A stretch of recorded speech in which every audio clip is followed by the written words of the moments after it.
Weekend सवालों का अंत। आपके सवाल सर श्री के जवाब। क्या हम इस माया से बिना संन्यास लिए पूर्णतः मुक्त हो सकते हैं क्या? यस। स्टोरेज और अटैचमेंट रखकर हम तेज संसारी कैसे बने? पहले से ही थोड़ा रिलेटेड ही है। स्टोरेज और अटैचमेंट, ये दोनों के बावजूद भी हम तेज संसारी कैसे बने? देखो, संन्यास का कंसेप्ट कैसे आया? नो स्टोरेज, स्टोर करना यानी जमा करना। संसारी क्या होता है? जमा करता है ना, घर बनाता है, ये चीज़ रखता है, वो चीज़ रखता है, ये सीज़न में ये काम में आएगा, वो सीज़न में वो काम में आएगा। स्टोरेज होता है, वहाँ बहुत कुछ संभाल के रखा जाता है। जो नहीं संभालना है उसको भी संभाला जाता है। संसारी ऐसा होता है, पता नहीं कब काम में आए, पता नहीं कब काम में आए करके दुनिया भर की चीज़ें रख देता है। और फिर सन्यासी क्या कंसेप्ट बना? जिन्होंने भी बनाया, आदि शंकराचार्य थे, बुद्ध के भिक्षु थे, या महावीर के साधु थे, श्रावक थे। कंसेप्ट क्या बना कि संसार का त्याग कर दो, एक दो वस्त्र ही रहे साथ में, एक कटोरा रहे, इससे ज़्यादा कुछ ना हो, नो स्टोरेज। तो उससे कुछ लोगों को सुविधा मिली अटैचमेंट तोड़ने में। और फिर यहाँ आपने सुना कि तेज संसारी बनना है, यानी संन्यास से भी मुक्त हो जाना है, संसार से भी मुक्त हो जाना है, संसारी भी नहीं बनना। तो फिर बिना स्टोरेज के कैसे होगा? बिना अटैचमेंट तोड़े कैसा होगा?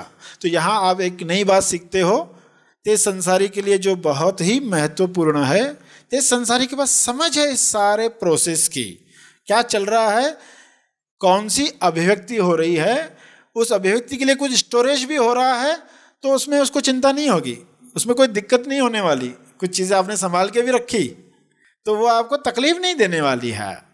और कुछ चीज़ों से अटैचमेंट भी है, तो वो किस लिए है, उसका पर्पस आपको मालूम होगा, उसका लक्ष्य क्या है वो आपको मालूम होगा। तो जो अटैचमेंट भी होगी वह भी सिर्फ वहाँ तक होगी जहाँ तक उसका सही इस्तेमाल किया जा सके। शरीर को भी इस्तेमाल करते हम, तो शरीर के साथ कितनी अटैचमेंट होनी चाहिए कि अगर आग में हाथ चला जाए तो उसको निकाल दे झट से। इतनी अटैचमेंट तो चाहिए, इतनी अटैचमेंट तो चाहिए कि कोई आपके पाँव के ऊपर पाँव रखकर बैठा है, बस में जा रहे हो, किसी और का पाँव तुम्हारे पाँव के ऊपर पड़ा हुआ है, तो अब ये मत सोचते बैठना मैं तो शरीर नहीं हूँ, मेरे ऊपर तो पाँव नहीं रखा, मेरी तो कोई अटैचमेंट नहीं इस शरीर से। तो उसको कहेंगे भाई साहब आपका पाँव है, मेरे पाँव के ऊपर है, हटा ले। तो उसको ये कहना इतनी अटैचमेंट तो चाहिए। और ये भी क्यों चाहिए? क्योंकि इस शरीर के द्वारा आप निमित्त बनने वाले हो इतने सारे लोगों के लिए। तो उस भक्ति की वजह से, उस प्रेम की वजह से आप वह अटैचमेंट रखने वाले हो, तो वो आसक्ति नहीं होगी, वो प्रेम होगा, वो तेज प्रेम होगा, उसमें परेशानी नहीं होगी। तो कंसेप्ट जो बना कि स्टोरेज और अटैचमेंट के साथ तो मोक्ष मिलना इम्पॉसिबल है। तो तेज संसारी क्या है? ये चीज़ें होने के बावजूद भी वह मोक्ष को प्राप्त करता है। क्यों प्राप्त करता है? क्योंकि वहाँ यह पूरी क्लियरिटी है कि इन चीज़ों को इस्तेमाल करना है, यूज़ करना है, जैसे हम अपने शरीर को भी यूज़ कर रहे हैं। तो अगर ये सांप है, ऐसा स्टोरेज जो सांप बन सकता है, ऐसी अटैचमेंट जो सांप बन सकती है, उसको सीढ़ी कैसे बनाया जाए, यही तो तेज संसारियों को सिखाया जाता है। सीढ़ी को आगे यूज़ करना है टेरेस पर पहुंचने के लिए। तो अगर सांप भी आए उसमें, तो उसको भी सीढ़ी में ही कन्वर्ट करना है।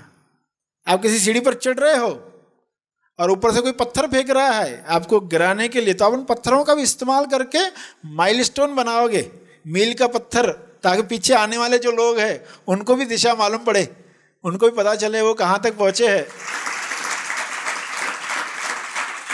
तो पत्थर तो गिराने के लिए थे, मगर आपने इस्तेमाल किया। किसी ने ऊपर से पानी डाल दिया गिराने के लिए, फिसलाने के लिए, तो वो आपने जमा कर दिया बोतल में, वो आपके रास्ते में काम में आएगा। हर चीज को कैसे, जो आपको गिराती है उसको इस्तेमाल करना सीखना। तेज संसारी वही सिखाता है।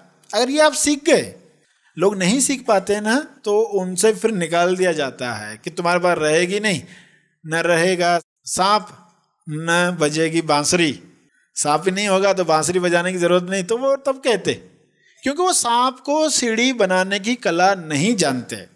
मगर जो कला सीख गए वो कहेंगे कि हम कहीं पे भी रहे, अब कोई आवश्यकता नहीं है सन्यासी बनकर घूमते रहना, क्योंकि आज क्या हुआ है, सन्यास जीवन का भी वो भी करप्ट हो गया है। तो उनके अपने खेल चलते रहते, साधुओं में उनके अपने खेल चल रहे, ये मेरी सीट, ये मेरा पेड़, ये तेरा पेड़, मेरे पेड़ के नीचे मत बैठो, तुम अपने पेड़ के नीचे बैठो। उधर संसार ही चलता है उनका, सन्यासी होकर भी वो संसारी ही है। तो इसलिए कहा दोनों से छूट जाओ, तेज संसारी बनो, ये सारा खेल देख लो, इससे बाहर आ जाओ। हीलिंग का सरल अर्थ है भावनात्मक, मानसिक तथा शारीरिक तरीके से भी अच्छा महसूस करना। हीलिंग पाने के लिए emotional freedom technique, EFT, acupuncture, batch flower therapy जैसे अनेक मार्ग हैं। और जब बात इनर हीलिंग की आती है तो ध्यान एक शक्तिशाली उपाय है।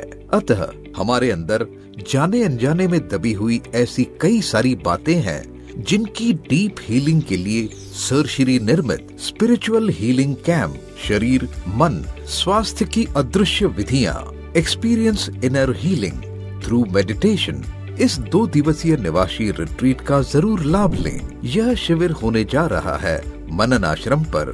ध्यान की शक्ति से शारीरिक और मानसिक स्वास्थ्य की दौलत पाने के लिए आज ही स्पिरिचुअल हीलिंग कैंप के लिए अपना रजिस्ट्रेशन करें। अधिक जानकारी के लिए संपर्क करें। धन्यवाद। Happy thoughts. इस वीडियो को लाइक और शेयर जरूर करें। साथ ही अपने अभिप्राय हमें कमेंट करके जरूर बताएं। हमारे हैप्पी थॉट्स तेज ज्ञान और सर श्री तेज ज्ञान चैनल को आज ही सब्सक्राइब करें और लेटेस्ट अपडेट्स सबसे पहले पाने के लिए बेल आइकन को दबाएं। धन्यवाद।